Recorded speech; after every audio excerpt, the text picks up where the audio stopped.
Herschel Walker told me he did a lot of praying before deciding to run for U.S. Senate and said he wouldn't have run if he thought the other Republicans in the race could beat Raphael Warnock. Some of those other Republicans have criticized Walker for avoiding them and their debates, accusing him of hiding in his basement. Well, when we sat down in his Buckhead home this week, he informed me that he doesn't have a basement. Why would you be a better U.S. Senator than Raphael Warnock? Well, I would be a better U.S. Senator because I care about this country. It seems that right now, Senator Warnock doesn't care about this country. They seem to be putting America second. And when this world is in better shape when America's lead, right now we're not the leaders. And you see the policies he's voting for, which doesn't connect with Georgia and doesn't connect with the United States of America. And people don't want to admit that almost 98% he voted right along with Biden.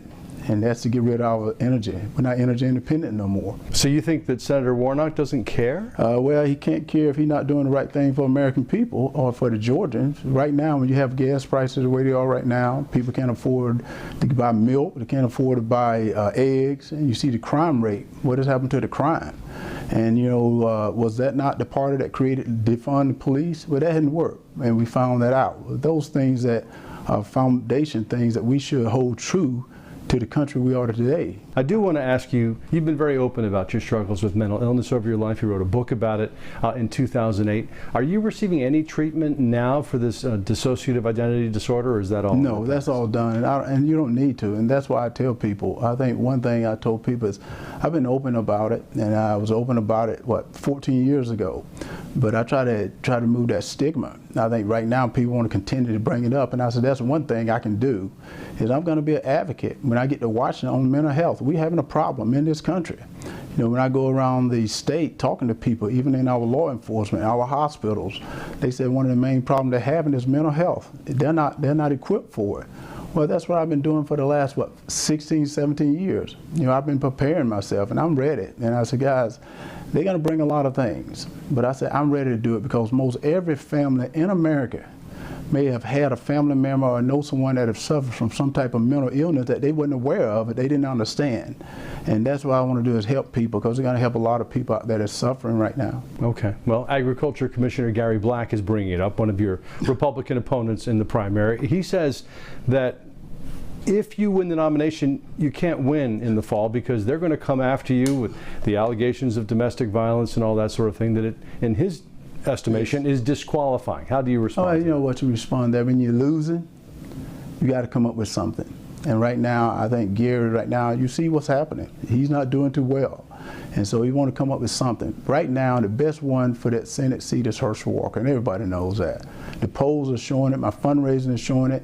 Everybody is out there, and I think come May the 24th, people are going to let him know that. He certainly does want to win. That's partly why he's bringing this up. But back in 2008, your ex-wife Cindy told ABC that you pointed a gun at her head and threatened to kill her. That's serious business. What should voters make of that? Well, what they should make of that is you got to ask Cindy today. She and I are the best of friends. And if it wasn't for her, I wouldn't be the person I am today.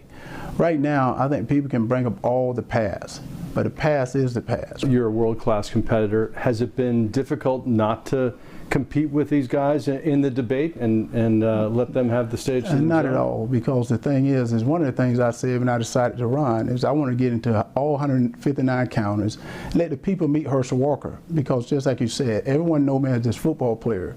People don't know that I've built a successful business. People do not know that I sit on a publicly traded board. People don't know that I've worked with the military for almost 15 to 18 years. I've been working with the military. People don't know that. I want people to know that. And my thing is they need to get out and do what I'm doing, meet the people. Let's talk about inflation. I think that's probably the #1 concern of voters right now. What's the proper government response to high energy and food prices? Well, the proper response, they're blaming other people. They're blaming Putin. This inflation was going before this war in Ukraine even started, so it's not Putin's fault. And then they blame the oil company like they're the one doing it wrong. No. We got to put the blame right back on this administration. The blame happened when he first got into office. He took away our energy independence again. He took that away. But let's go to energy independence.